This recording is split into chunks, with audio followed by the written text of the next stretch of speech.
ये hand sanitiser के लिए लगा हुआ है। पार्लर कार में हमारा किचन होता है। ये पार्लर कार में किचन है। ये इसका एग्जॉस्ट सिस्टम है सारा, और ये माइक्रोवेव आप देख सकते हैं, और ये पानी का सिस्टम है सारा।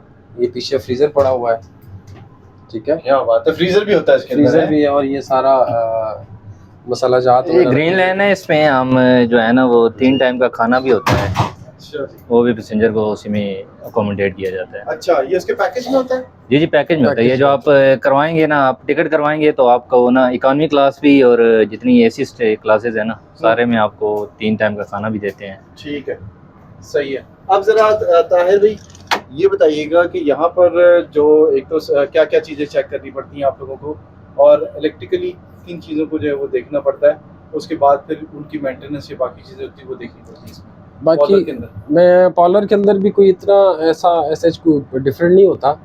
इसमें थोड़ा सा सीट्स का होता है कि जैसे ये आपको सीट्स है ना, ये रिमूवेबल सीट्स होती हैं, और ये दूसरा ये है कि इनके ये कवर जो होते हैं ये वाले ये लूज़ कवर होते हैं। इनको हर ट्रिप के बाद चेंज कर दिया जाता है। ये वाइट हेड कुशन हो गए और ये कवर चेंज हो जाते हैं। तो बाकी ये कि इनका बाकी कोचेज़ की निस्बत पार्लर कार का सिर्फ इतना है कि इसकी सीटें जो होती हैं ये मूवेबल होती हैं, ठीक है।